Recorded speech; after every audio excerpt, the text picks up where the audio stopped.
What's up, everybody? Welcome back to Keith and Mike Watch Deep Space Nine. We've been away for a few weeks, and some of us have gotten younger. Not the carpet's not matching the drapes here. No. Well, that's upsetting. Yeah. But today we are going to be talking about Deep Space Nine Season 4, Episode 15, Bar Association. We have to associate with our little union here on the show. If you didn't watch Geekly, Mike is back from his cruise ship. The holidays are done, so we are back here to talk about the show.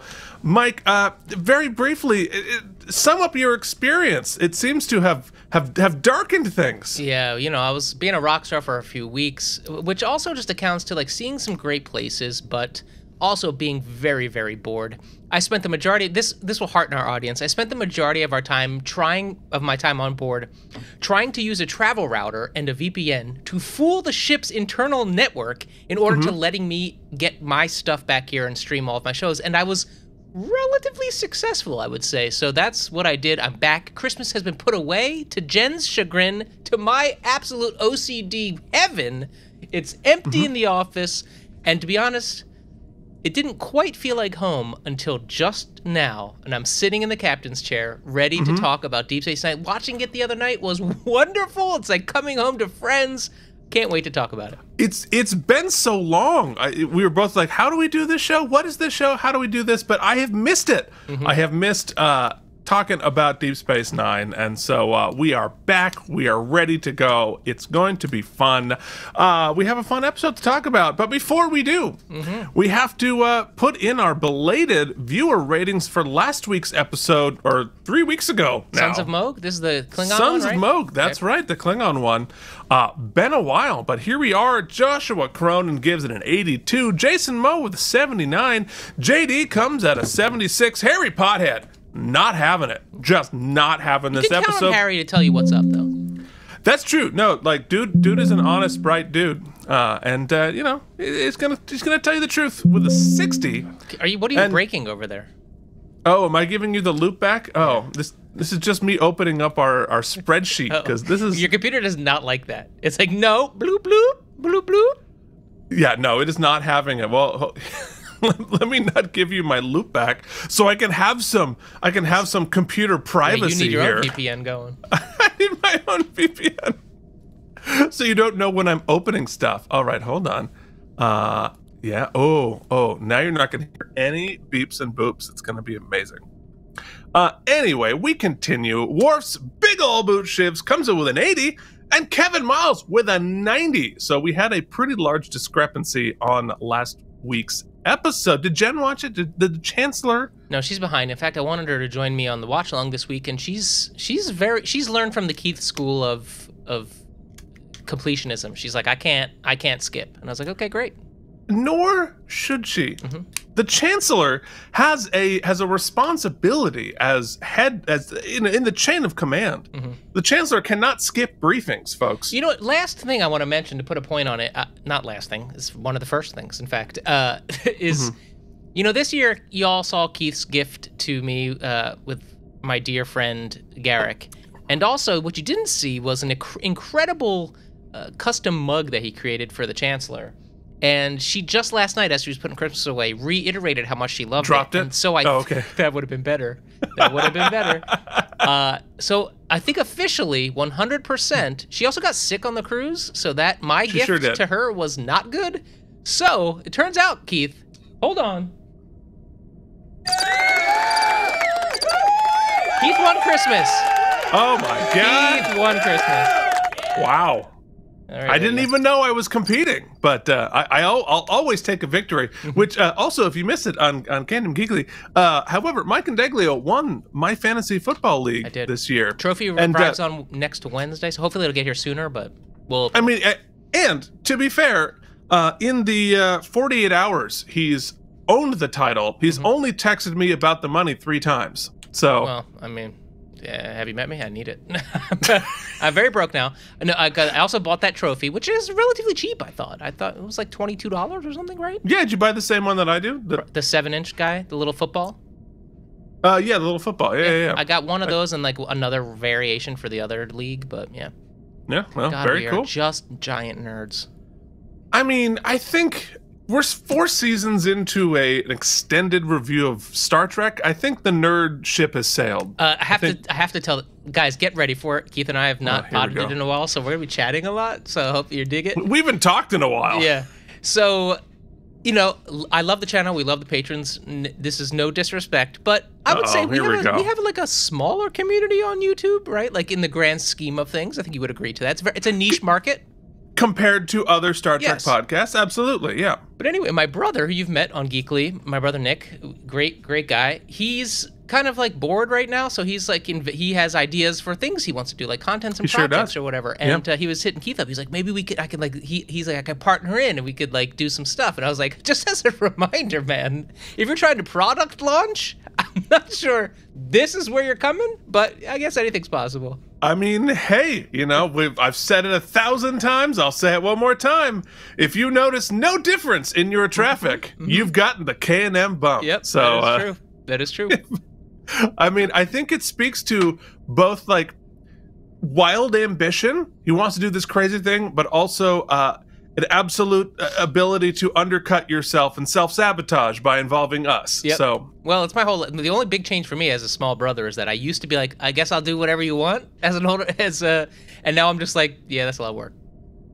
Well, look, this is an opportunity to teach a man to fish. Keith, I love it. There we go. Okay, you've become such a sage in your elder years. I got nothing else.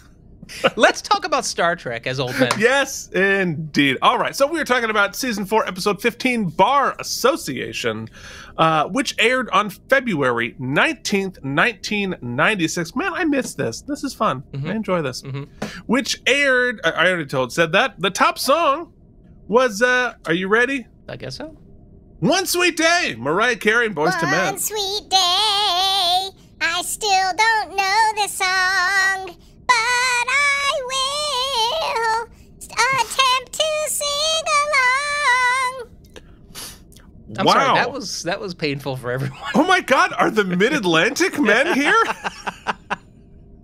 Anyway you want it, that's the way you get it. Oh my God, yeah. You should definitely throw a clip up on here for the Deep Space Nine fans. That's really, really fun. The top movie. Do you remember what it was last time we did this? It was something that it was a Hall of Shamer for me because I hadn't seen it, if I recall. Absolutely. From the creators of Face Off, Broken Arrow. Yes, I've not seen Broken Arrow. Week 2. Oh, we should. Broken Arrow. So fun. Face Off. So Face fun. Off is a classic. Yeah, well, Broken Arrow's in that world. Is it shared universe? It's not shared universe, but same director, same John Travolta, but now we've got Howie Long. Oh, well, if Howie Long's in it, then I'm good. I mean, come on. All right, let's talk about what was on television this night. Okay, well, a couple of interesting tidbits here on this night in television, Keith. You know, a lot of, just network comedies, all new. Can't Hurry Love, Murphy Brown, Ned and Stacy, Partners was a show, Melrose Place, Fresh Prince, all brand new. In the House, brand new. Moment of Truth was a movie on NBC. You're going to talk about Voyager, but here's two interesting things. There was a 1-hour drama on ABC called Second Noah. Do you remember that show, Second Noah? You know what? Like, vaguely? Me too, and now I'm looking it up because I need to... It premiered on February 5th, 96, so this was week 2 of the show. Thanks so much, Jens. Here's our star. So it took place in Tampa, Florida, which is probably why it didn't run very long. No, just kidding. Betsy Brantley, James Marsden, a young James Marsden played Ricky. No kidding. Ashley Gorell, Zelda Harris, Jeffrey Licken, Erica Page. That's Deidre O'Connell was Shirley. Okay, so it was like a fun family thing. All right. I mean, about the apocalypse? I think it was like two families coming together, kind of like just the, what was that show called? Step by Step. Oh, it was like a combining. Oh, like Brady Bunch. I see. I thought it was like because Tampa's gonna be underwater pretty soon anyway. Like we're absolutely headed towards the second Noah. Forget it. We gotta know. We gotta know what the plot is. Oh, jeez. We started. You know what I mean? This the is what you series came stars here Daniel for, Hugh folks. Kelly as Noah Beckett, whose wife, Jessie, played by Betsy Brantley, is a veterinarian at Busch Gardens in Florida. Noah is a former basketball coach who is now a writer working on a second book to be titled The Ark, after his first effort had sold over 2 million copies. Noah and Jess have a tendency to take in both stray animals and stray children, having adopted 8. The iguana star of the series on the cover of the book, blah, blah, blah, blah. Okay, so we kind of pieced that together minus the zoo part. Okay, all right, sure. I mean, boy. And that was followed by, and I was going to pull up a YouTube, but I decided not to, of a special I remember watching, Keith, in 1996 on ABC called World's Funniest Hypnotist. I loved stupid specials like that where they would like bring up a bunch of people from the audience and make them act like animals and do all kinds of stupid crap. Totally not staged and for real hypnotist. Exactly, like a mentalist. Yeah, right. And that's what real. was on TV. All right. Well, what was going on in the world? Oh wait, no, Voyager first. What was Voyager doing? It was the episode Death Wish. Mike, did you know that an old friend from mostly from Next Gen, who popped in for one episode of Deep Space Nine, also shows up on Voyager? Is it Jonathan Frakes? He actually does for a hot second, but Q shows up on Voyager. Oh man, we love Q. So once we get to the Voyager podcast, we'll get to that one's episode. Sure to be a hit. Oh, absolutely. I mean, yeah, just sort of go in descending order of popularity of, of shows. But that one, you didn't think they could go deeper. But that one we'll definitely have Sean pop in sometimes. Who actually worked on the show, so that's something. All right, what was going on in the world in the weekly world news headline? I just wrote down COVID because a flu virus will kill 50 million, and what you can do to protect you and your family. This is in 1996. A little too close to home. You can wear a beekeeper outfit? Would that have done? Man, that would have been better than the masks, huh? Would it have? No. Are we still debating this? Isn't it wild? I guess it's not a surprise, but it is wild that we're still debating the whole like COVID thing. And meanwhile, I couldn't taste my coffee this morning. There is no debate. There is like political jockeying bullshit. It's not a debate anymore. Fair. It's just trolling. It's political trolling. It has nothing to do with actual debate. There's not. All right, anyway, moving on. JFK's secret diary is the chilling premonition of his own assassination. His long talks with the ghost of Abraham Lincoln. Oh, welcome back, Weekly World News. You got me a chuckle, baby. President Clinton pleads for calm. I mean, but hold on. The untold story of his addiction to sex, the Keith Varney story, and much, much more. Wow, I have been so clean and sober for quite some time. You get your chip, buddy. Oh my God, I got all the chips. I'm sitting here in the basement, surrounded by chips. It's like a caramel cookie cake down there. All right. Whew. They don't do cookie cakes, do they? That's ice cream cakes. My joke still stands. It's fine. It's fine. I rest my joke. I tell you what, though, JFK talking to the Lincoln's ghost is a great play. Yeah, it's like a Waiting for Godot sequel. Yeah, I like it. All right, let's get into Bar Association, shall we? Yeah, I think so.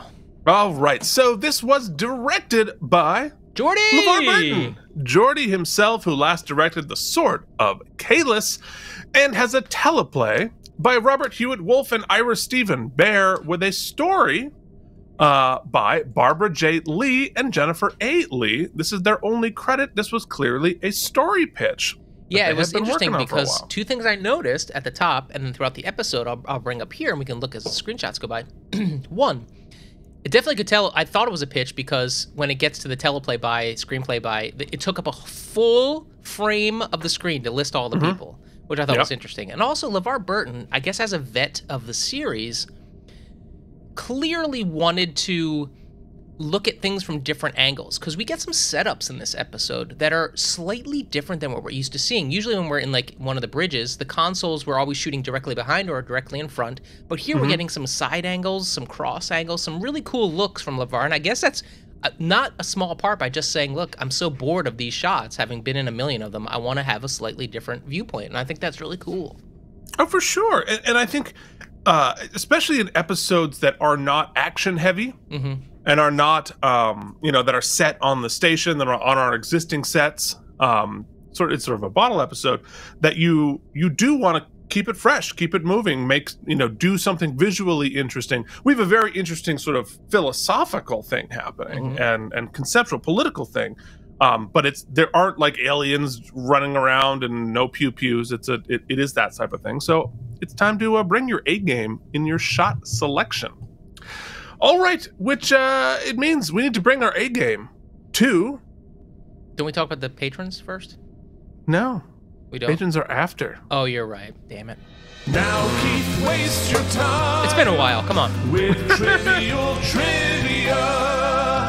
Not that we get it right when it hasn't been a while, so. We've never gotten it right. Yeah. That we are consistent at. So this I thought was really funny. So for the scene where the Nausicaans are throwing darts at each other, they brought in professional dart players, James Lomas and Sean McConnell, to play the two Nausicaans specifically so they could throw darts at each other safely. It saves on, like, crotch medical intervention. I mean, I feel like you could just have a cod piece and protect yourself. I mean, the Nausicaans feel like they'd have a cod piece, right? Yeah, I guess so.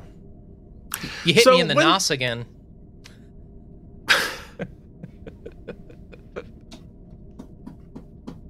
Welcome back from the holidays, folks. Thanks for spending your time with us now. Here in the new year, 2024 is going to be a crazy year, and this is the way you want to start it. So when the story was originally pitched by sisters, Barbara J. Lee and Jennifer A. Lee, the producers saw it as a possible B story for either Rejoined or Crossfire. However, after they began trying to insert it into an existing story, they realized it was too rich a subject to be sidelined, so they decided to give it an episode of its own, which I thought was a good idea. This episode is a favorite of Armin Shimmerman because it deals with a subject that is close to his heart: union problems. Shimmerman, ironically, sat on the board of directors of SAG, the Screen Actors Guild, and is very passionate about labor-related disputes, as many of the Star Trek people were during the SAG strike. Jerry Ryan was very prominent on the... Her political turnings have been really interesting. I like her very much. Anyway, also, the phrase spoken by Rom, "Workers of the world unite, you have nothing to lose but your chains," of course, is a quote from the 1848 book, The Communist Manifesto, by Karl Marx and Friedrich Engels. And JD did assign you to make sure that you read all of Karl Marx. I hope you got your reading in on the ship. Yes. I was reading communist manifestos. I thought that was an appropriate use of my time. Excellent. Well, actually, so interestingly, Keith, as a prebeat, I did speak to a lot of young performers who were in the production cast over there, and now I'm not, some would say, a seasoned enough professional to be handing out career advice, but I will say this. Oh, yes. No, yeah. Would you like to make it off Broadway? Well, yes, I can't help you there either, but no, what I can get you into Philadelphia. No, I can't. Anyway, so what I did learn, though, is in international waters, they're able to skirt Union protections, and so a lot of these kids, there are no laws. Their kids are doing like aerial stunts and flips and contortionist work and hanging from dangles and all kinds of stuff with nary a what do you call it, a hazard bump or a this cover or that cover. I mean, they are just getting ripped from side to side. And I did have to say a couple of things about the union and stick up for the fact that, you know, though there's plenty of trouble in SAG and equity, plenty of it, at least getting safe working conditions is still paramount. And as a performer who makes their livelihood with their physical body, you should try to protect it. Yeah, well, and with all the makeup and costuming and stuff happening on the set and a lot of practical effects they use, of course, it would make sense that the cast of Star Trek would want to be protected. Well, spoiler alert, this is a union show. Mike and I formed a union, and we're going to strike against Jen, the Chancellor. She doesn't know it's coming, but No, she also doesn't watch the show, so she probably still doesn't know it's coming. Oh no, of course not. Yeah, no. I mean, we'll get into it, but yeah, no. Both of us have good union backgrounds. All right. So, you know who forms our union, Mike? Who keeps us alive? It's our patrons, Mike. Yeah. That ellipses was for me. Yeah, you gonna pick up this ball I've just dropped for you? Or, okay. Well, we'd like to thank the following individuals: Bryant, Kimball Biersick, Casey Clark, Jason Moe, Joshua Cronin, Peter Bank, Andrew Hayes, Jorge Navoa, and the Mysterious Household, Worf's Big Old Boot Shivs, Charles Babbage, Harry Pothead, CRM Productions, The Bionic, Nikolay Ivanovich Lobachevsky, Delusions at Noon, YouTube Viewer, James Hubbard, JD Makes, Colin Dagan, Chris Mitchell at CRM, Pat, Joshua Cronin, Jerry D. Dillard III, Lutz Kremer, and of course, Wyatt Eldridge. Folks, all kinds of fun stuff going to be happening on the Patreon this year, but most importantly, you get to help this small business stay in play. And all of the things that we make available, including me watching every episode of Deep Space Nine, are available for the low, low price of $1. And in fact, Keith... Or more, please, God. I will say this, just in case people are thinking that Keith and I are making the millions. We are not. We almost, Keith. I'm gonna do it here. We almost make $100 a month. Okay. Almost, yeah. Almost. I mean, we are sitting at $99 a month on the Patreon. Now, some people want to supplement their lives with Patreon, not us. But just like we wanted to cross that 1,000 subscriber mark, I want to hit $100 on Patreon. Okay, just to think about that, Keith. $50 a month, we could be. Just think of the takeout we could enjoy with that.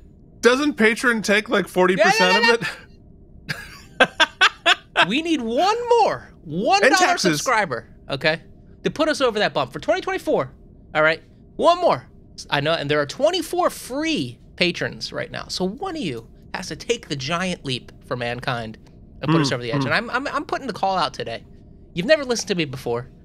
Let today be different. Patreon.com/KNM. Join the team.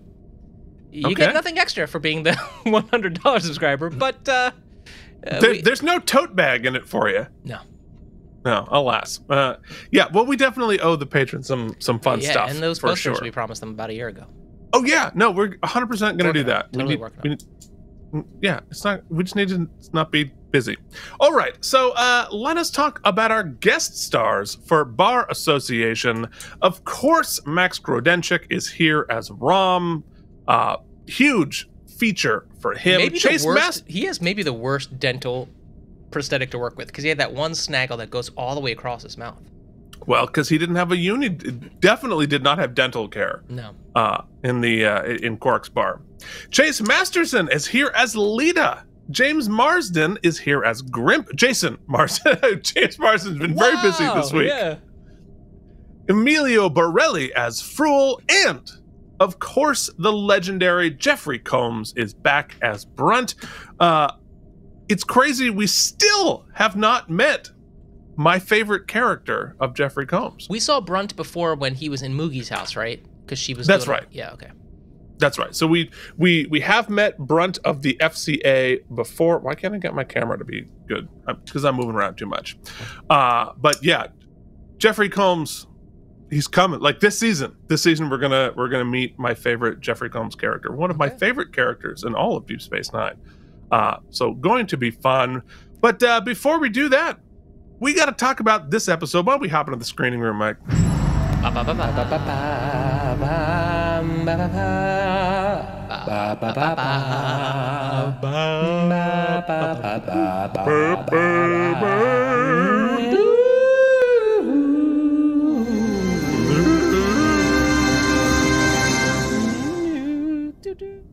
Still going. Still going. Well, it's a mic bumper. Here's the bumper. Now I can help a little bit more. I can help you out now. Okay, here we go. All right. Oh, yeah. What's going on? What's happening? Well, you clearly changed your setup because all my stuff is messed up. You can't look behind the curtain. All right, so we begin Bar Association with Worf and Dax returning from a mission on the Defiant in the Gamma Quadrant. Still flirting. Still flirting. Just feeling little sparks fly there. That's going to be fun. In Quarks, we see Lita again for the first time since she was introduced as one of Dax's best friends, and then we didn't see her again for a very long time.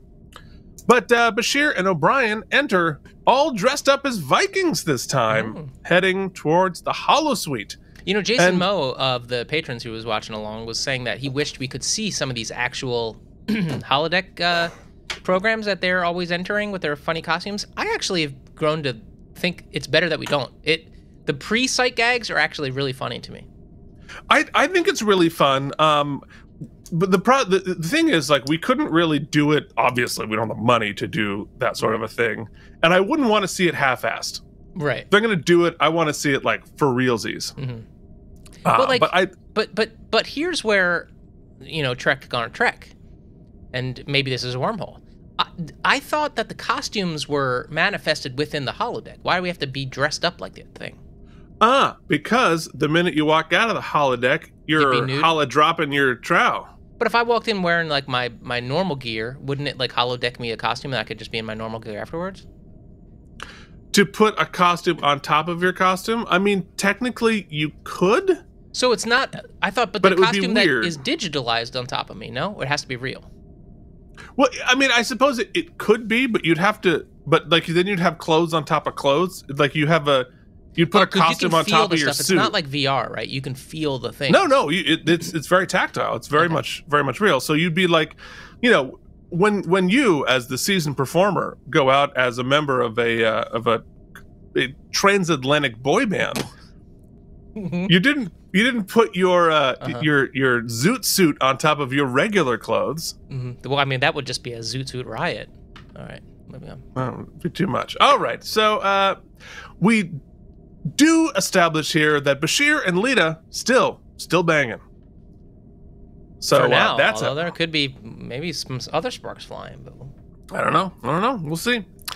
So Quark is distressed by how quiet the bar is. Only Morn is there because the Bajorans are celebrating their version of Lent or Ramadan. Always cleansing those Bajorans.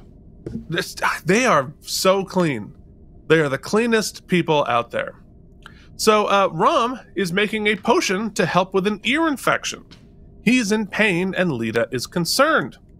Then he passes out and Quark announces that he's docking Rom's pay. That's a hilarious screenshot.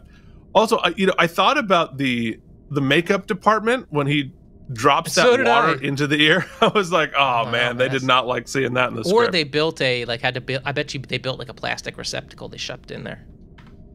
Yeah, it got a little thing there. Yeah. I love that Lita, the Lita character, whenever she shows up, they just play it like she's in every episode. Like, no, there's no acknowledgement that, like, oh, hey, we just, like, guest star her in. She's just pretends like she's a season cast regular. She's always just off camera.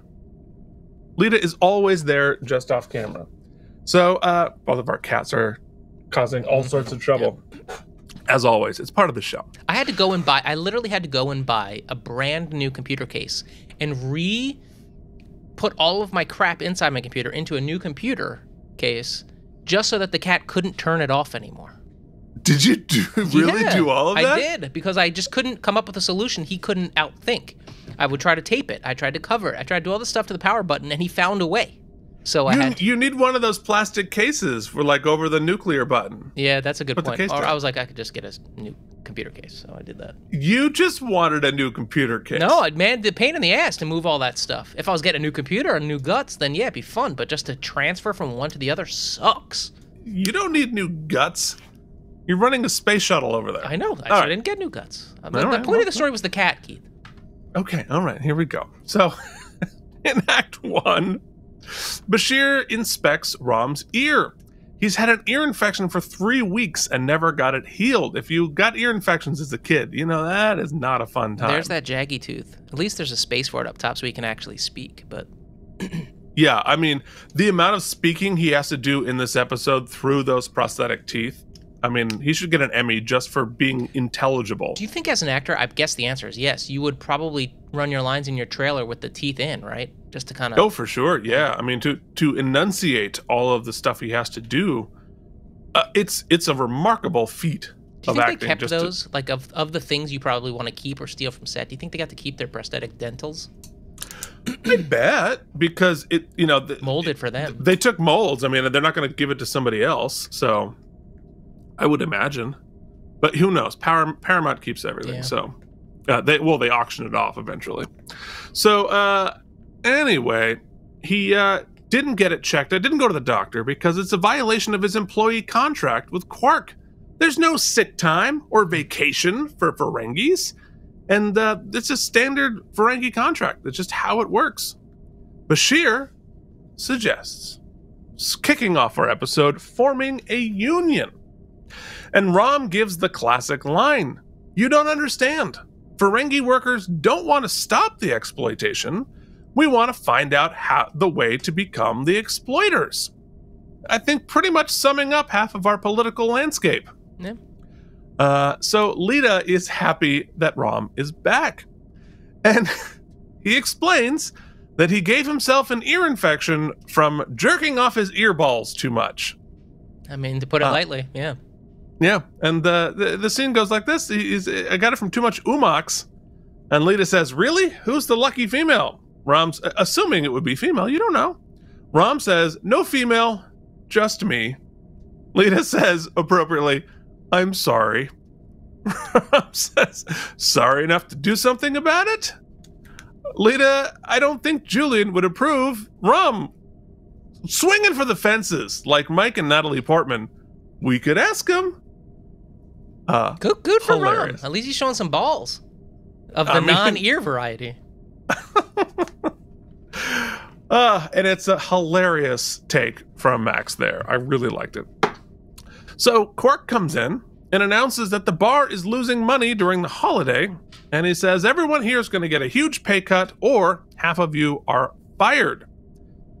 When Rom complains, Quark tells him to concentrate on keeping his hands off his lobes and that the pay cuts just might stick around. You're not... Oh, go ahead. So, legit discussion here. Yeah. So it makes sense to me that the Ferengis that work for Quark would be, I don't want to say on board, but less offended by the... Come on, bud. This is getting crazy. It's like he either doesn't give a shit of the boundaries I'm drawing or cannot comprehend them. Like a dog eventually, but like, okay, I'm not supposed to go there. I mean, it's probably a good piece of both. Yeah. So anyway, but the Bajorans that work there, you'd think they could probably work somewhere else, right? Unless the tips are really good for Dabo girls, or I believe you talked where this is like a society where money's not really that important. So does it matter how much we're getting paid? Only in the Federation is money not important. Everywhere else in the universe, money is very important. So it's like so for the Dabo girls, you would think, well, I guess if you Dabo girl, you got a Dabo girl, right? Like that's what you do. I mean, I think, it's just like anything else, right? Like it's, people. Aren't there any like Dabo girl bars that aren't Ferengi? But I guess the successful ones are Ferengi because they know how to cut costs. Well, but not on Deep Space Nine. Yeah. Right. There's you don't have. He has a monopoly on bar and casino. Yeah, which makes sense, and we learn some information from Ben later, which I have strong feelings about. So we'll get there. Oh, interesting. Okay. So anyway,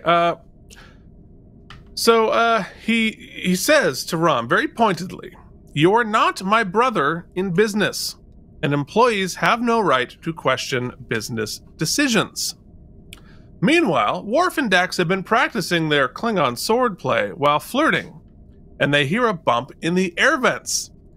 And out pops the same guy who's always been stealing things on the show. Remember, he stole Loxana's brooch many episodes ago? And he's been cat burgling, including in Worf's quarters. Trivia question for Mike. He stole Worf's tooth sharpener. Where did he get the tooth sharpener? Didn't he get it when they were auctioning off one of the dead Ferengis things? Because that was something that they got from Moogie's house, wasn't it? Or am I conflating tooth sharpeners? Yeah, you are, but that was close. Oh wait, when Nog was going off to the academy? There you go.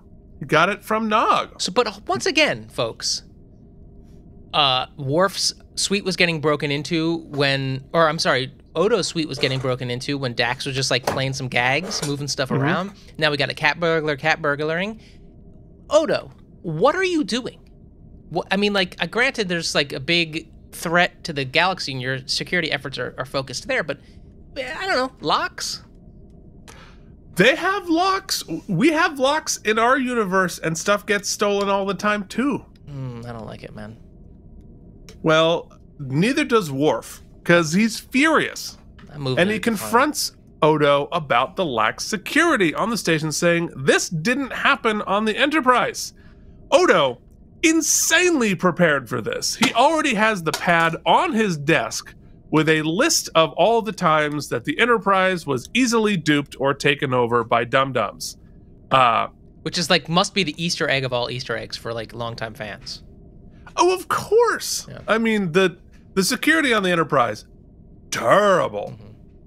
I think that and you think it's so bright there that, they'd be able to see the burglaring. But I mean, I think they get taken over like at least once a season on Next Gen. And so anyway, Worf backs down, but says he's irritated. He should be irritated. He got robbed. He got robbed, but like, look, we lived in New York for 20 years. We all got robbed at some point. That's true. There's only so much you can do. Like, I got burgled. What'd they take? My toothbrush. I'd be like, oh, okay. Okay. I guess they were needy. I mean, no, they're going to do some weird sex thing on the internet with it, but like. That's fair. That's a good point. But yeah, I mean, Odo's point, and I think pushing back against your objection here is, all right, so post 9/11, right, at the airport. Oh, we need the objection bumper from back in the old days. Oh, we do. Do we still have that somewhere? I'm sure. Okay. It was too loud. It was always too loud. It was loud. Yeah. But like, even post 9/11, where we locked the airports down, like you would not believe, machine guns everywhere, stuff still happens. There's still crime, and that there's nothing you can do to guarantee that people are going to steal stuff. Because right. there's always an arms race between the locks and the lock pickers. There's all of that. So there's no way to guarantee, especially in an open port like Odo has, that you're not going to have crime. Okay. Just saying. So, meanwhile, Rom has assembled the entire staff of Quarks. Into a 4x3 aspect ratio box. Into a 4x3 aspect ratio. They're practically climbing on themselves. And Rom, he's got a plan to battle Quark. He's going to form he can barely say it, a union. And who is there for it? Lita is here for it. So, in Act 2, the Ferengis are not. Unions are illegal for Ferengis. And they're afraid that the FCA, the Ferengi Commerce Authority, is going to liquidate all of their assets. Yes, that Lita. Hold on. We usually do stuff like this, and then now it needs to happen. All right, there you go. Okay. Thanks. We should have her pop up behind you. We can't have a cropped bottom. Put her behind your thingy so she's sticking out. All right. We got to do it the way we got to do it. We got to have clean edges, buddy. We can't have. I apologize. We're not animals. Well, some would beg to differ. Okay. There we go. There we go. So, yeah, I mean, that Lita would have been very useful in this situation. Just as fiery. Oh, yeah, absolutely. Just as there for it. This Lita is, I was thinking during the episode, our Lita in our universe is a little less moon salty than she should be. She should be more moon salty? Yeah. Yes.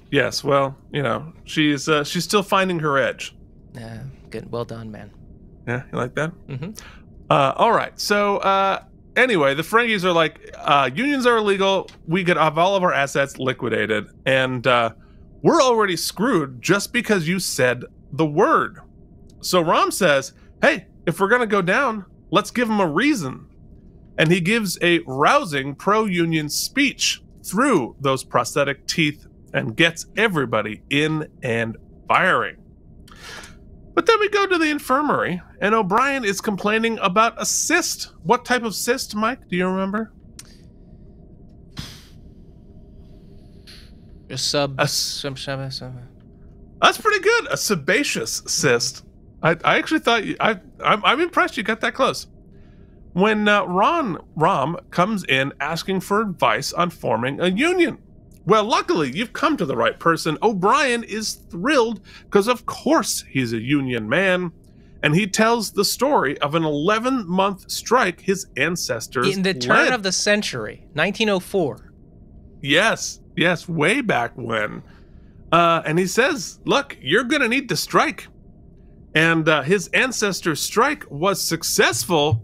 However, he was murdered leading it, was shot 34 times.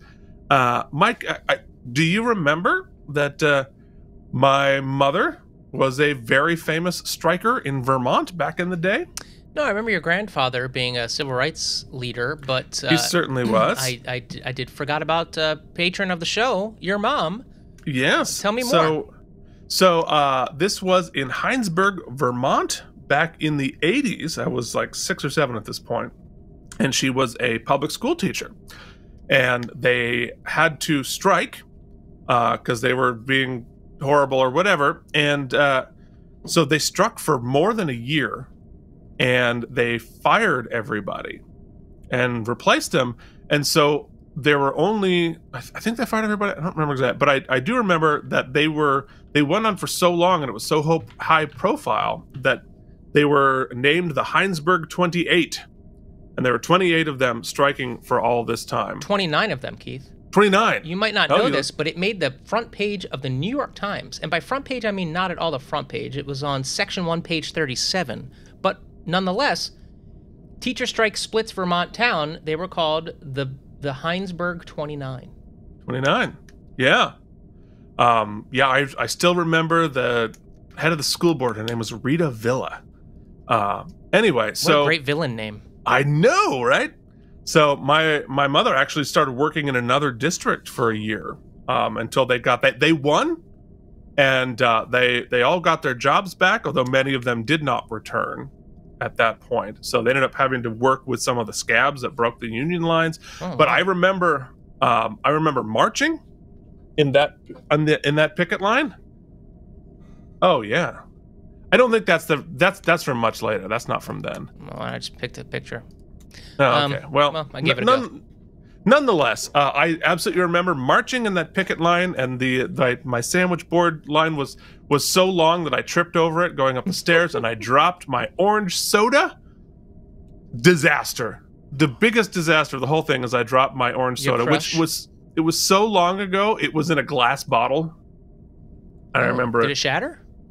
I don't think it shattered, but I did lose some of my precious You know what orange else soda. didn't shatter, Keith? The union. What's that? It sure as hell did not. And subsequently, my father was a union negotiator. So, strong union ties over here. Although, to be fair, I never joined equity. So, Well, you know what? You can do it. You got to do what you got to do. but I will if I need to.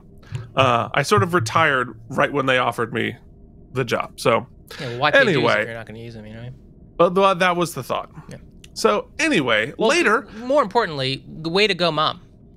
way to go, mom and dad. They fought Dad. hard And Grandpa. and won. What a cool family, man. Yeah, well, we have. Well, I come from strong progressive ilk. Well, my up dad in was in the the mob. North Country. You know, very pro. That's true. Very pro-union. Yeah, sort of. Yeah, Yeah, in their own way.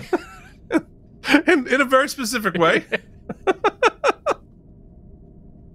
You can see, but honestly, I think that dichotomy there does explain so much of our dichotomy. Yes, it does. Sure does. If you really want to understand Keith and Mike's dynamic, I was raised by those people, he was raised by that person, and somehow both of our terrible life decisions have led us here to this what moment. was my mom doing at the time? Being annoyed by it all, I'm sure. Yeah, fair enough. Whew. So later, we're never going to finish this episode. Nope. So later on Ops, Worf also complains to O'Brien about the Cardassian-Bajoran Federation. Yes. Totally, my opinion, missed comedic beat here is the second, O'Brien riles up Rom there, and then he walks out, And Bashir says something like, "Oh, I didn't know that about your ancestor," and O'Brien goes, "Nah, I made it up." Like that, it's totally all BS because it's so rah for Rom. I thought that would have been a good comedic beat. That would have been funny, but we know O'Brien's a Union man. We know. It would have broken canon. To the point where they get in a brawl, we'll get there. Hilarious. So, Worf complains to O'Brien about the Cardassian-Bajoran Federation tech breaking down all the time, and O'Brien says, "Oh, thank God, because I was so bored standing in the transporter room endlessly waiting to transport somebody or fix something on the Enterprise," source of many memes. Everybody's wondering, there's no chair. Mm-hmm. He just stood there, just waiting. They only beamed somebody like once a day. This just like 8 hours this beat stood there. Spoke to me, Keith, and made me think of you, actually, because I thought of how many times in our lives, like, so Keith and I find ourselves in situations, whether we're living together or we're doing a project or I'm helping him with a project or vice versa or whatnot, where, like, we both share this thing, and maybe many of our viewers do too, where it's like there are boxes and crates somewhere in our apartment or house right now that's just full of wires, random wires, antiquated wires, things we probably don't need anymore. Because when push comes to shove and we need to fashion some sort of makeshift thingamajig to get this thing into that thing, we know we're covered. And O'Brien gave me those vibes right here. Oh, absolutely. And it's fun. Yeah, 100%. That's the point. Like, it's always fun. You're like, oh, wait, what do you need? When anybody calls and like, hey, could you help me hook a shoobity shoobity to a shoobity shoobity? I'm always like, I'll be there in a minute. I always got a duffel bag of wires. Yeah, absolutely. Hey, do we need like an old SCSI drive adapted to an HDMI? Yeah. Hold on, I have 6 things that can get me to that point. You got a 5 1/4 floppy? I'm the guy. Yeah, on a good day. All right. Yes. Oh, I don't have a sound effect for that. Thank God. All right. No, it's more. Yeah, great. So, O'Brien, oh God, I apologize, world. We haven't done this in a while. We haven't.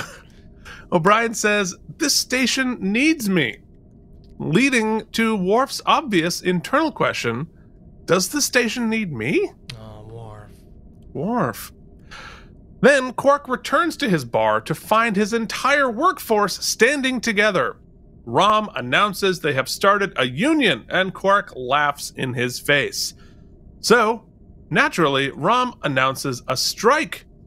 Quark continues laughing, but they all walk out in mass. So in Act 3, did we talk about, like, how many unique, rad Ferengi costumes that they build? I mean, every one of them is awesome. Yeah. I mean, the Ferengis are a lot of work. Yeah, man. Because you've got to build the prosthetics as well as all of these crazy costumes. I imagine the headpieces fit pretty... That's more of like a helmet scenario, but like the faces all have to be individually latexed, right? Yeah, the way it works is that the ear, the entire forehead, the entire head, and the ears and the nose are all one piece, and the rest of it is just their face, but they put in teeth prosthetics. So but it's a whole thing, and that has to be sculpted for the person. You can't just hand out these things to other people. Plus, that yellow alien lady is really impressive as well. Yep, they really went for it with his employees this week. They did. The only thing you'll notice, if you're looking carefully, only the hero Ferengis have prosthetic teeth. There's one shot where one of the background ones clearly has human teeth. Interesting. That's cool. I didn't notice that. Makes sense though. See, well, we'll see if we find. I mentioned it in the recap here, so we'll see. So the picket line is in full force outside Quark's. Those of us who have walked in a picket line know what that's like. And Rom is bribing them not to go in. You know, Keith, you and I walked through a picket line once. Do you recall when that was? Together. No. You don't remember? We crossed a picket line? We did. How? Why? You might recall, Keith, you and I performed in a little musical tour once, and if you remember the lovely human being Fred Phelps and his gatherings decided too many gay people were in it, so they picketed our show, and we had to walk right through it. What? Oh, hold on. Fred Phelps is not a Union. He's a fucking monster. Yes, I was hoping that maybe I was being facetious and that would be recognized, but yes. But nonetheless, they attempted to picket to the show. Oh, man, I'll picket them right upside the head. And that I'll never forget. That was, we learned a lot of things about life in my 20s, early 20s, but seeing those small children just being indoctrinated into hate without any choice was really the worst part of that experience. Oh, by far. Yeah. It's truly heartbreaking. They one of them called my grandmother the C word once. Oh, nice. So, because my grandparents would go out and protest them or counter protest them, or they'd protest my whatever it is. Terrible people. They got into it. Terrible people, and they got into it unequivocally. Yeah.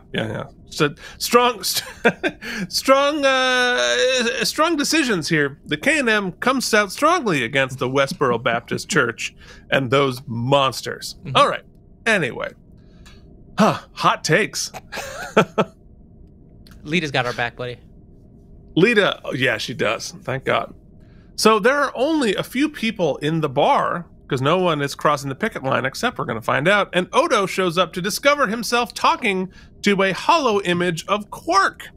The bar is filled with fake Quarks, but they break down when they're near tricorders or other tech. Odo is naturally unsympathetic. And Quark says, make the picketers leave. They're blocking the entrance and creating a fire hazard. Odo agrees reluctantly. Strikes are trouble. But Sisko has told Odo not to interfere as long as it remains peaceful. I wonder if you get to that shot. There's a great, right here. Perfect. This is great visual effects shot because Odo and Quark are blue screened in the front on the foreground. A second Quark, also blue screened, walking through with a third Quark in the background. And a fourth Quark stunt going up the back there. So that's 3 layers and a fake Quark going up the stairs. But I thought it's remarkably effective, even in the upscale. Do you know the digital wizardry, the difference? And I haven't Googled it really. So a generally speaking rule of thumb is in static visual arts, you use green screens. Whereas in like moving pictures, it's generally blue. Do you know the difference between, like, why that is, by any chance, the chroma of it? I do not think it actually makes a difference, because I've seen green and blue used interchangeably. I think it has more to do with, like, what colors do you have in your costume? Oh, that makes sense. So because there's green in Quark's costume here, I'm sure it was blue. Right. And I think they picked those 2 colors because they are the least used colors for clothes. That makes sense, yeah. This is my understanding of that. But, I say that with a great deal of confidence and very little knowledge. So somebody correct me. Anyway, thought that was an amazing composite shot there.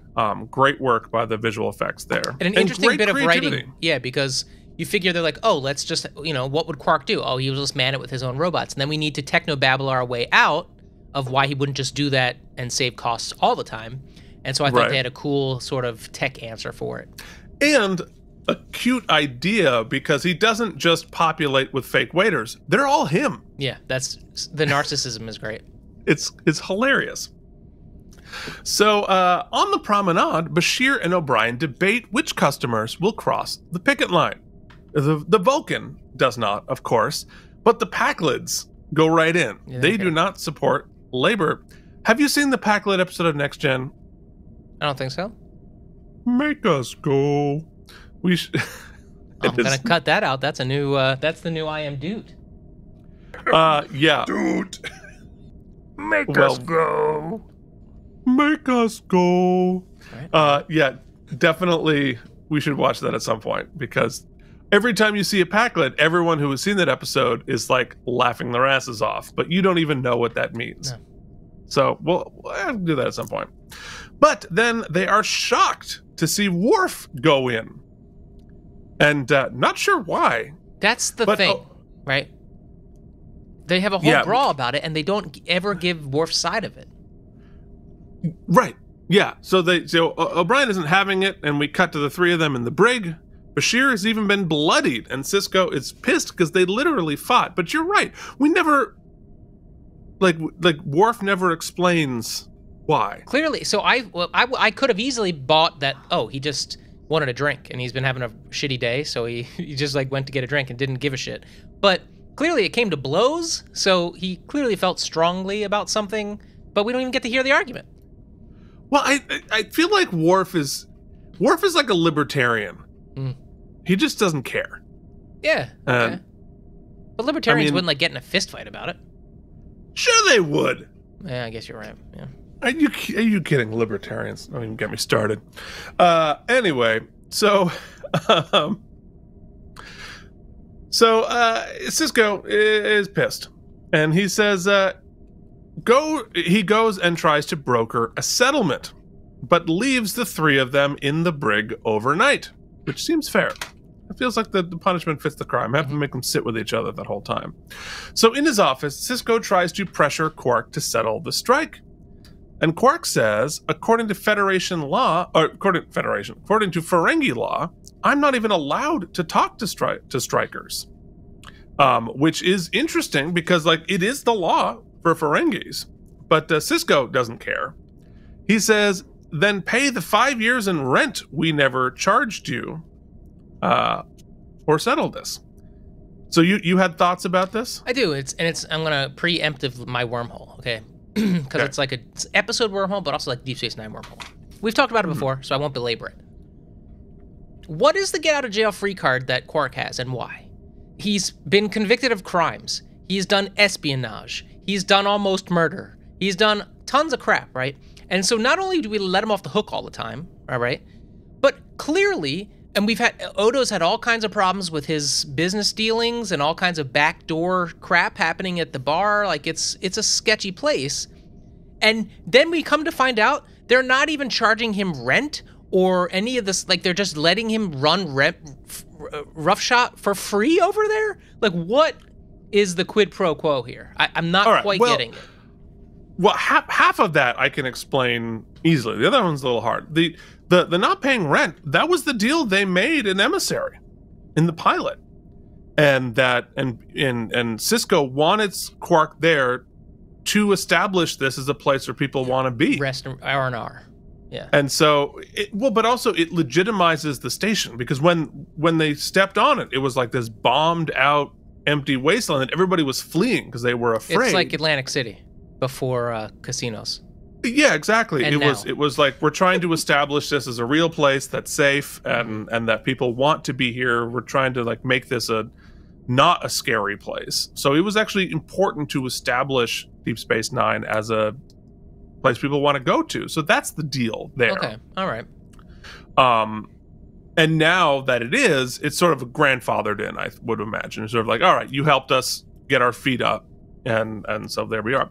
Why do we put up with Quark and all of Quark's crimes? I think it's the same reason we put up with some of Garrick's stuff. Yeah.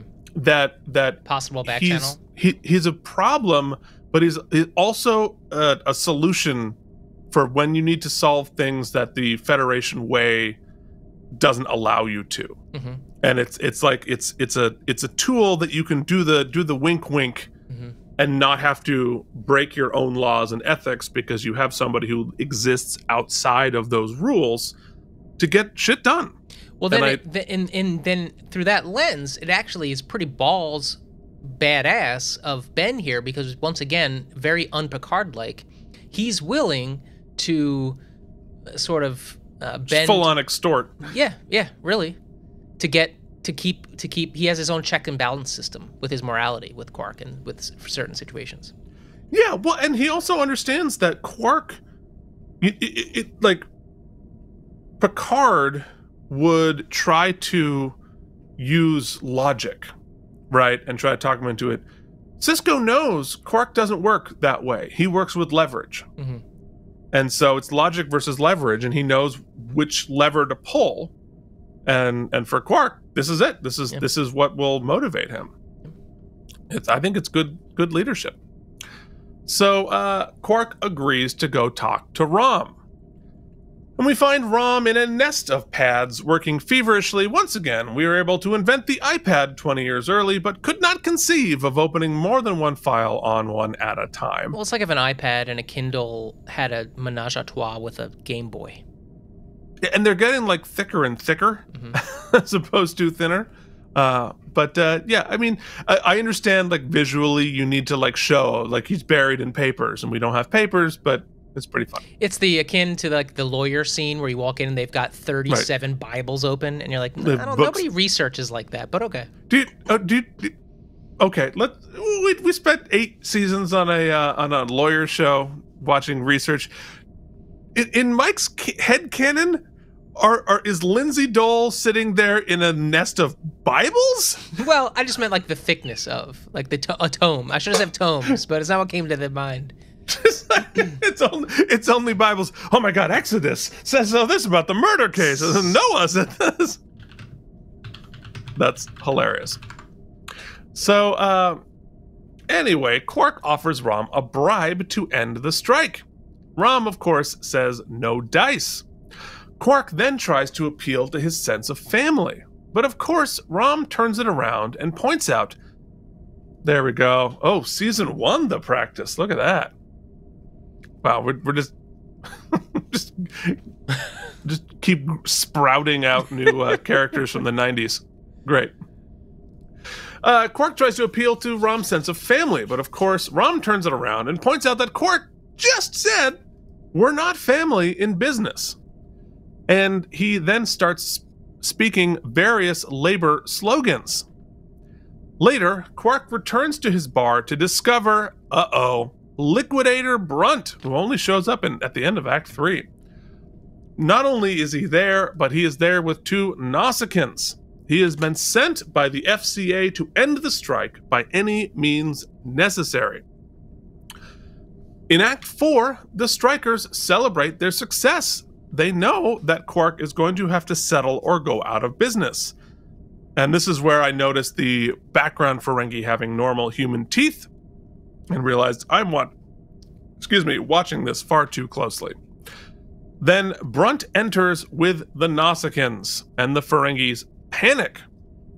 Brunt says, if this was Ferenginar, I'd have you all taken to the spire of the Tower of Commerce, displayed to the crowds in the great marketplace, then shoved off one by one. Small children would bet on where you would land, and your spattered remains would be sold as feed mulch for greenworms. Another amazing line he had to say through those prosthetic teeth. But you do get the sense here that the punishment for these things on Ferenginar not as comedic as the rest of the Ferengis. What is happening? Don't they look like Kiss? Oh, yeah, they do look like Kiss a little bit, yeah. The Nausicaans. Anyway. And I guess Predator, right? Predator, very much Predator. So it's pretty dire, but he offers them forgiveness if they end the strike. But if they don't, we're going to take all of your money and property. But in that, that Ferengi panics. But of course, Rom is there with another inspirational speech. We're waiters in Quarks, so we don't have any money or property for the FCA to steal. I mean, it's like actors. We don't have anything. Take everything. We don't have anything. Okay, cool. Rejuvenated, the strikers retake their positions. Then Worf goes up and apologizes to O'Brien. He admits he's unsettled by being on the station, and he's got a solution. He's going to live on the Defiant. But you'll be living out there all by yourself. And Dorn's take on I know is priceless. Dorn is so good. His comedic beats with Worf. So a week ago, when I was like, wait, why is she sleeping like that? And you said there's no beds. That wasn't the Defiant. That was clearly just a transport shuttle. Why was she sleeping? Was this on Ducat's ship? No, it was. I'm trying to think who the 2 people were. Oh, okay. You're thinking the runabout. Yes, the runabout. That wasn't the Defiant. Okay. Which, yeah, not the Defiant. Although I think we were corrected. There are beds and sleeping quarters on the runabout, but she clearly just dozed off where she was. She's one of those people. I can't do that. My sister-in-law can do that constantly, but I can't do that. That's like ballsy of Cisco to be like, yeah, you can live on the Defiant. I mean, it's probably not bad for security. Yeah, the Defiant is one of like the most sought after pieces of tech in the world. Like, actually a great why not point. have a Klingon on board? That's a great point. So later, Lita compliments Rom on his leadership skills. Are they vibing? Oh, they're vibing. Nope. She's got dinner with Bashir, and she kisses him on the forehead, and he about explodes. Understandably. I mean, I'm not saying I wouldn't either. Then Quark sneaks up behind Rom. Things are getting real. He's afraid of what Brunt will do. Rom says, "You never cared what happened to me before." And Quark says, "I always cared about you. I tried to protect you and save you from yourself." How? By telling me I was an idiot my whole life? It's brothers. "I had to be tough on you. I was trying to make you a better Ferengi." And Rom says, "What you were trying to do is make yourself feel important, making me feel dumb and made you feel smart. But I'm not dumb, and you're not half as smart as you think you are." Which I thought was a really well-written and well-acted scene. Yeah, and I think storytelling-wise, as far as the giant arc goes, is what's interesting to watch. And I think clearly, I don't think they started off thinking Rom was going to develop as much as a character. No, we didn't have a name when they started. But it's been cool to see that they've decided Rom and Nog would continue to grow and adapt and to become less Ferengi, I guess, in a way, and become more well-rounded. Whereas Quark has been fighting against that, and so he is not developing as quick a speed. Clear, just in my opinion, the decision from the writer's standpoint to have those ascents be at different paces is what keeps this episode from actually being total snooze fest for me, because the complaint on its surface would be, we've done this beat before. Like, this is a retread of this conflict, but it's clear here that Rom is moving up, right? He's evolving, whereas Quark is not really as quickly. Yeah, well, and that is the dynamic of their entire relationship, because it's the same thing dealing with Moogie, right? Mm-hmm. That Quark is the one stuck in the mud, stuck in his place as the elder sibling, which is like basic human existence, right? That is a pattern in real life, with one sibling trying to hold things together as they were, the other sibling drifting off and moving and individuating in different ways. It's a remarkably like human drama as we go through this in the Ferengi world. But I thought these couples, I agree with you, like these couple scenes at the end between the two of them, where they sort of drop a little bit of all the Ferengi affectation nonsense and just act out a scene that's a family drama. Right. And I thought it was really, really well done.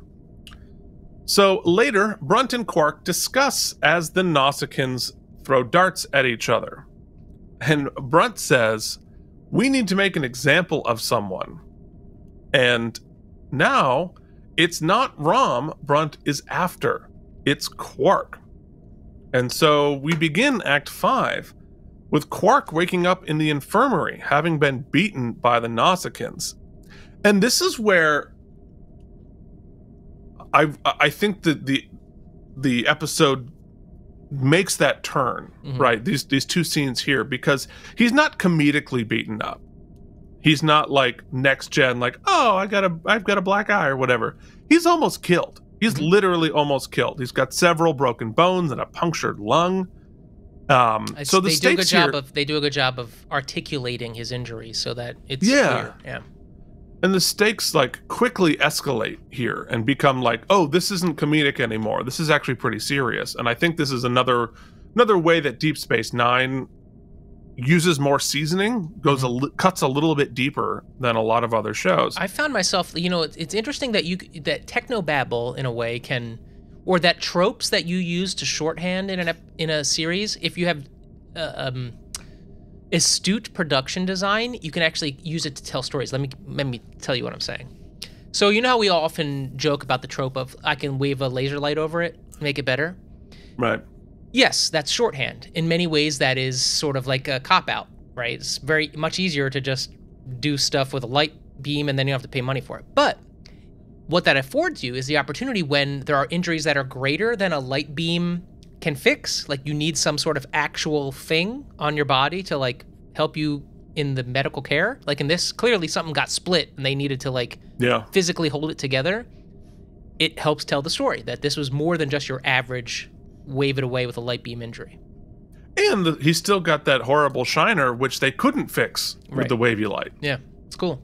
Yeah, it's a real big deal. So Rom is there waiting for him. And you expect Rom to show a great deal of concern. But he's like, too bad. It's not going to work. It's, we've actually seen this a couple times in Rom. Like, Rom is not without a layer of ruthlessness. And he is not always going to be swayed by the things you think he's going to be swayed by. Well, it's interesting. Rom, I think, a lot of Rom's, what's the word I'm looking for? Like, for lack of a better term, man, I really don't want to put it this way, but like, sort of battered wife syndrome, sort of like reflective, shying away from fear of conflict, I guess, is, or trigger from that is learned, right? It's like he's been oppressed in a way, and so he just behaves that way instinctually. But when he reaches those limits where he decides to stand up for himself, he's generally pretty damn committed to that. Well, and I think that's the uncovering of Rom is realizing he is way smarter than we thought he was, and way stronger. He's way stronger. He's way tougher. He's like he presents himself as this sort of weak, feckless thing, for whatever, for all sorts of different reasons. But it is not true. This dude is on it. And what this story tells us too, moving forward, and what I love is that it doesn't hit you over the head with it, because we don't see Nog in this at all. But because of what has happened, we get to see a bit of, I think, in my opinion, Rom learning from Nog and deciding that his life can be more too, which I think is just so brilliant, the flip-flop. Absolutely. Well, and the message there being good mental health is every bit as contagious as bad mental health. And especially anyone in a family can can break a cycle. Right? That's right. And it can be just one person taking care of themselves. It is contagious. It really is, and it's great. I mean, I didn't want to be flip about the battered wife thing. Clearly, I have much empathy for that situation. I just couldn't come up with a better turn of phrase. Yeah, well, I think we saw the agony on your face. We get you. I was like, am I gonna have to take this out? I saw the agony. I was like, I can't wait to see what horrible thing he's gonna say. All right, well. Or like a kicked puppy, like when they just instinctively cower. Yeah. So, Quark is not going to press charges against the Nausicaans because you can't fight the FCA. He wants to settle the strike, but he's desperately afraid. Quark is genuinely afraid for Rom. But then he has an idea. Dissolve the Union, and I'll give you everything you want in 6 months. And this is where you think, oh, okay, there's the compromise, there's the out. But Rom says, nope, do it right now. Make a fake ledger, which is what they end up doing. Love that Rom held that last little piece there. Yep. So on the Defiant, Worf is moving in, making his bed less comfortable. And you can see that the wood is scraped on the bunk, but we probably couldn't see that in standard definition. But yeah, you can see here that these sets are made out of 2x4s and plywood, painted to look like metal, which is funny because you think like, oh man, I'd be on the set. It's just 2x4s. But anyway, Dax is there, and she's made Worf a mixtape of Klingon opera, and Worf appreciates it. And So many but she vibes tells, around the ship these days. yeah, boy, we're feeling a little frisky. What is Luoxana going through menopause again, making everybody flirty? I don't know. We'll see. Okay. But anyway, she tells him, you know what? You're still going to have to get used to the station and adapt, even if you live on the And Defiant. he has the best Worf line of the episode. Maybe the station and everyone in it is going to have to adapt to me. Yeah, that is some dropping some Klingon right there. Later, Quarks is hopping again. Everybody is happy with their raises. And Rom comes in, and Quark tries to send him to work, but he's like, I no longer work for you. I'm just a customer. He has joined the Bajoran engineering team. He's working junior grade night shift, but he couldn't be happier for lots of different realize. And he's realized that, lots of different reasons. He's realized that he does better when Quark isn't around. He is individuating from his brother and demands snail juice, while the extra behind him tries to draw as much focus as possible. And we see here, Rom is moving on. And that Quark is what has we call... some feelings about it. Quark is... Well, but even in that picture there, I think Quark is both annoyed and probably a little proud. Oh, I'm sure. 100%. It's a very interesting way. And hey, writers of other shows, that's character development. Ooh, shots fired. Keith Varney. Yeah. Hot takes. Yeah, there it is. You should try it. It's good. All right, let us develop some of our character in a little segment we call...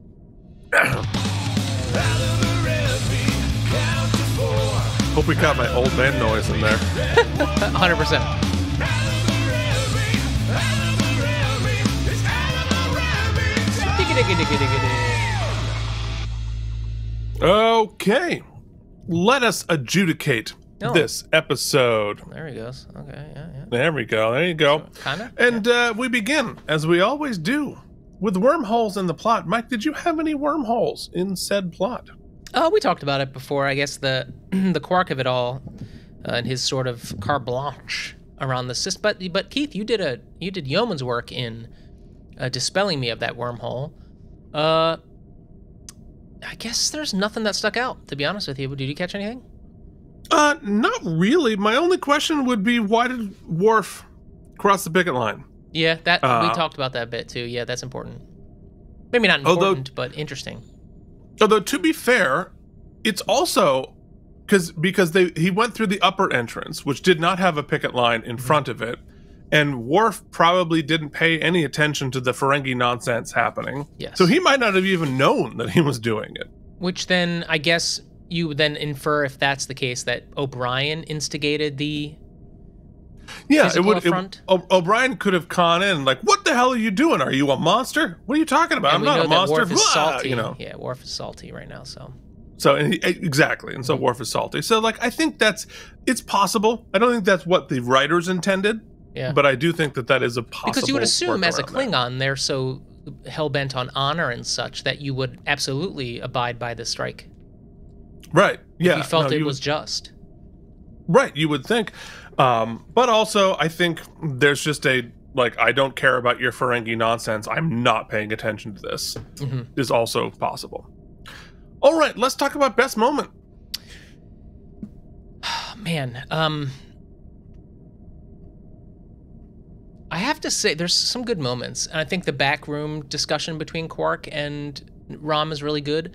But in this episode, sometimes they just nail the denouement for me. And I think that the finale here is really strong because it totally makes sense. It's totally a great lead for Rom's character. It totally makes sequential sense. But also, I didn't see it coming, right? I thought that we were going to allow his win of the strike and his altruism in getting the money for everybody else and fighting to the last second to get it for everybody else was going to be, I thought he was going to be celebrated sort of as a hero, was going to be his reward for the episode. But they outsmarted me and they made it better because his reward was personal growth. And I think that is just such a awesome story arc storytelling that I have to commend it with my best moment. Well, and it's paying off track we have laid for seasons, right? As we obviously the sort of unhealthy relationship, or not unhealthy relationship, but the crappy way that Quark has treated him this whole time, but also laying the track that dude's an engineer. Mm-hmm. He should be engineering, right? And that he's not a waiter. He shouldn't be a waiter. Mm-hmm. He's a technical genius. Let him work. And I think that's it's just paying off that. I mean, for me, the best scene is, again, it's the brother dynamic. It's their Rom's line about you try to make me feel stupid to make yourself feel important, but you're not as smart as you think, and I'm not as dumb as you think.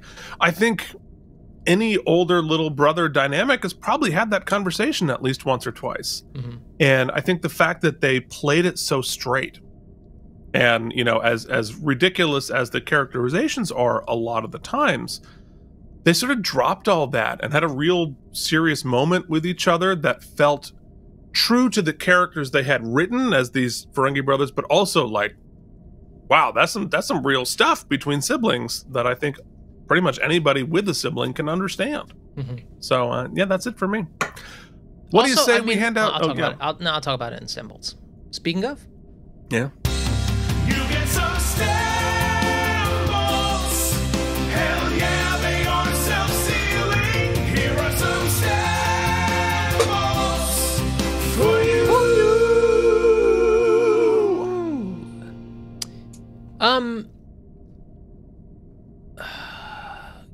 Also, we started talking about it. I think the best thing this episode does for me is it seems like Rom had always been in service of Nog's ascent.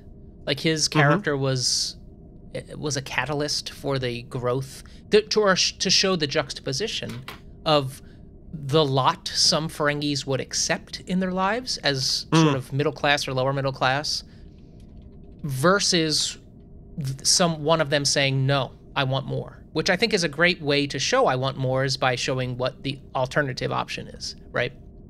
And even a quote-unquote successful Ferengi, which we would think Quark is in pursuit of and on the path to, is never happy with their lot, right? So why would I even want that, right? If I don't have, once I have the bar, now I want the moon base. Once I have the moon base, then I want the ship, the whatever it is. Right. So there's something beautiful in that storytelling, because once again, as alien as it is, it's also very human and very much a story that it's the story of capitalism, right? And whether it's the sole pursuit or not.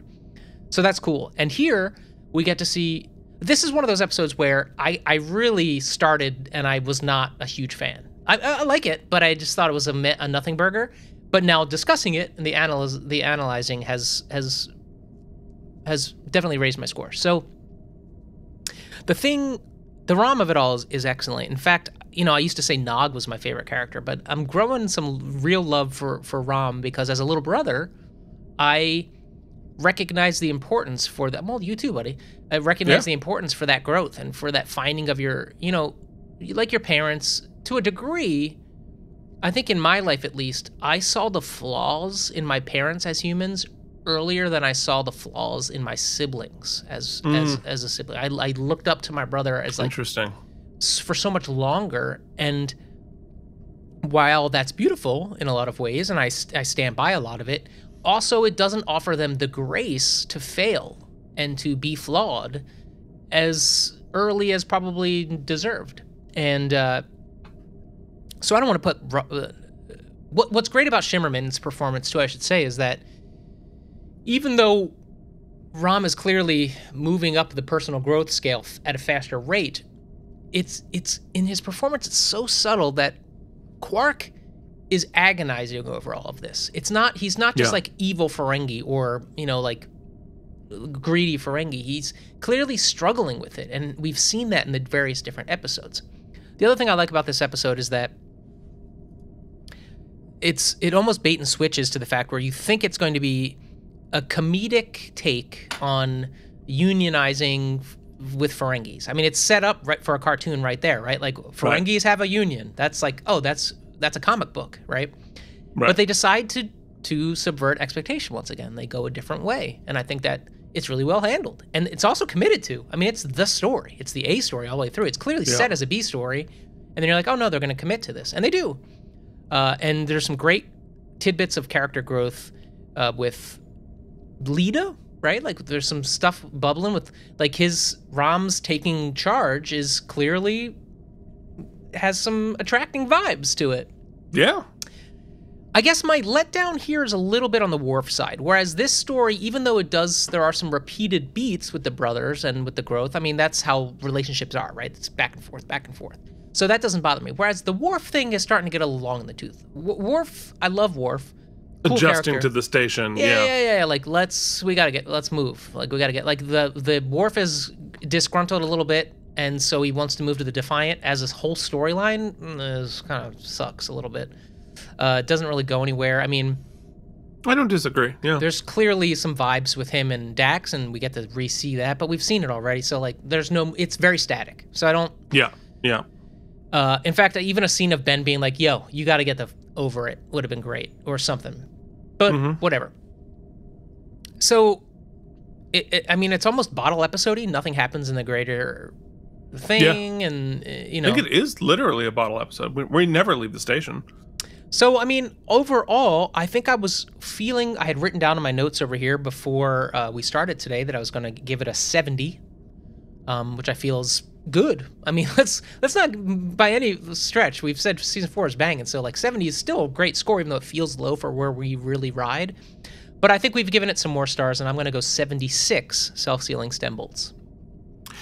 Okay. Yeah. I mean, hold on. Yeah. So I think I like the episode a little bit more than you, mainly because the Worf of it all, it's such a little nothing that I sort of select all delete. Like, I agree with you. It is a repeated beat. I agree with you. Like, Worf, just figure it out.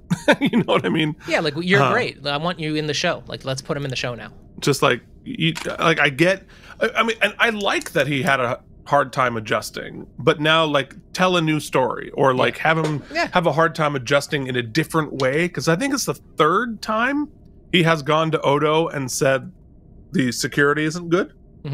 Right? It's like we've done that, you know, right? This guy's a guy who's adjusted to his whole family being disowned. He's adjusted to work. He was raised on Earth as a Klingon. Like, there's a lot. He's been a fish out of water his entire existence. Yeah. So and he's being underutilized. Like, he's a cool character. Like, make him do cool stuff. That's all. He's got he had a good funny beat, but yeah, I agree with you.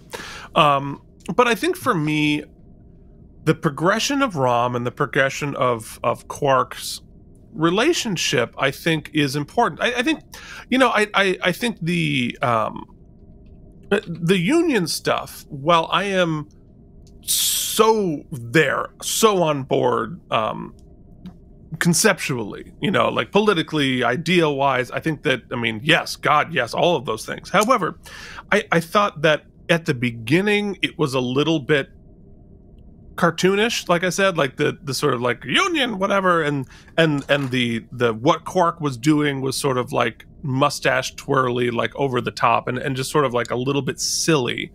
That I think there could have been a less pastel or less, you know, paint by numbers version of why we need to form a union.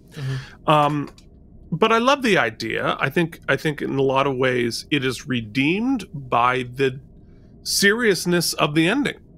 It begins so silly, but it finishes seriously and finishes with real stakes. And I liked that. I think I personally would have taken it a little bit more seriously the whole time, because all of the background Ferengis doing very silly Ferengi-ness, the rah-rah of it was like a little bit like, are we like 8? What's happening here? But the brother relationship is very important to the show, very important for me. It's a huge step forward for Rob. Gigantic step forward. He's gotten himself out of Quarks. And I think that's the change, you know, and we're seeing, if you want to like talk about like the bigger picture here, what is the purpose of the Federation? It is to foster an environment where people get to be the best versions of themselves. And, once you take money out of the equation, which is what the Federation has done, the whole utopian ideal of not being a capitalistic society so that money is not your driving force, being the best version of yourself is the driving force of the Federation. And we see that, for better or worse. And it's a little bit of both. We see here Quark or Rom learning from that example. It's not about getting paid. It's about, I'm an engineer. I love engineering. Let me help the world using the thing that I know how to do best, that I love doing, which is why he's delighted to be the backup team in the middle of the night, whatever, because that's who he is. He's adapting to who he is.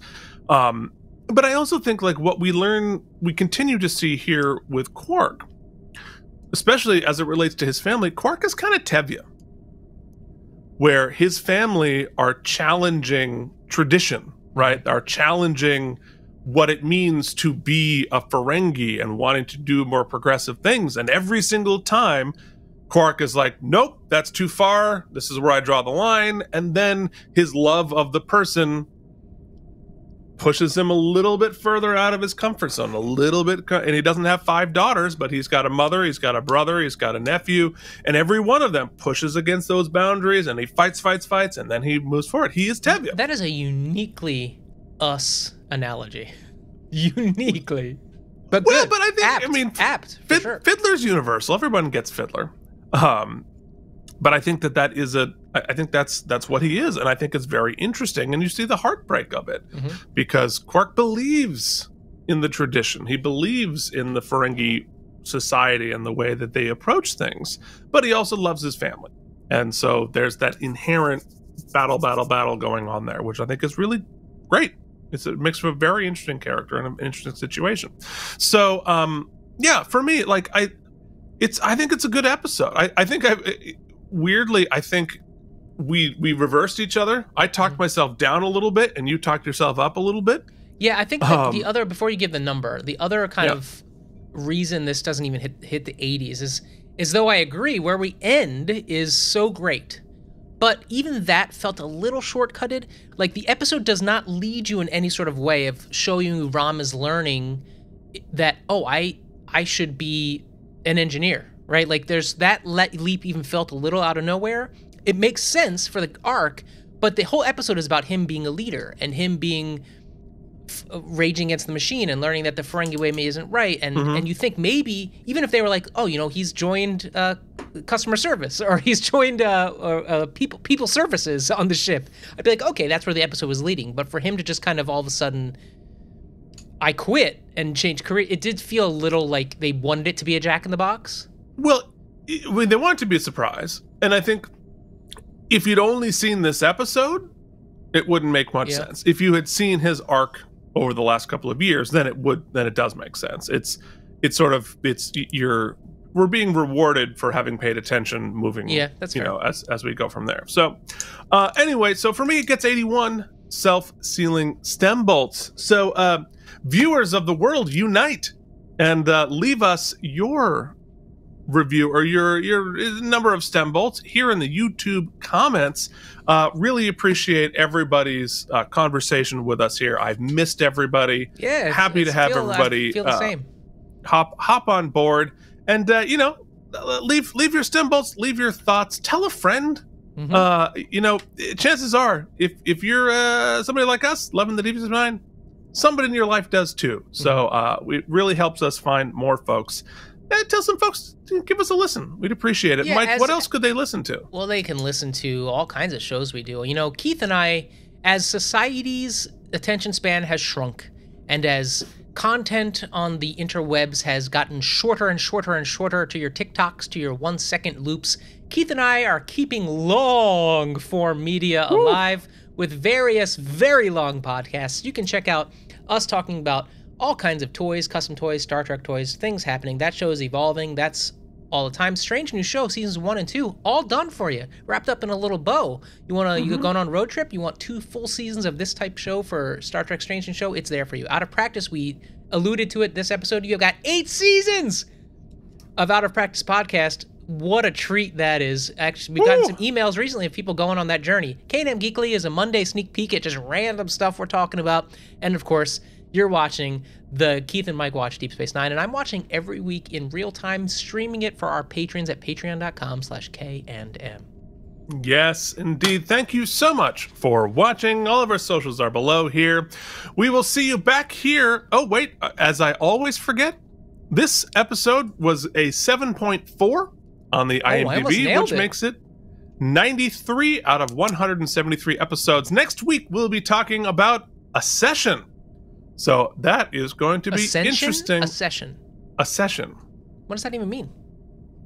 To ascend? Yeah. That's ascension. Hold on, did I just write the wrong thing down? It's possible I just misspelled it on the. It's like succession, but like a session. We're gonna be the next guy to move forward. No, it is a session. Yes, it is a session. Hold on, let's look Google it up. it. Yeah. The attainment or acquisition of position or yes, like the king, the queen accedes to the throne. I thought that was ascension. Are they synonyms? Ascension with TIO, or am I just? Oh, that is ascension. I'm just not pronouncing the T. Oh, ascension. Oh, that makes perfect sense. Okay, all right. Well, there it is. All right. This was a fascinating conversation. Yeah, we're never going to cut that. Next week we will ascend to the ascension of us. Bye. Thank you for watching K&M Entertainment. If you enjoyed our particular brand of nonsense, please like and subscribe. Or become one of our patrons at patreon.com/KNM. Should there be a T? There should be a T. There's no T in that?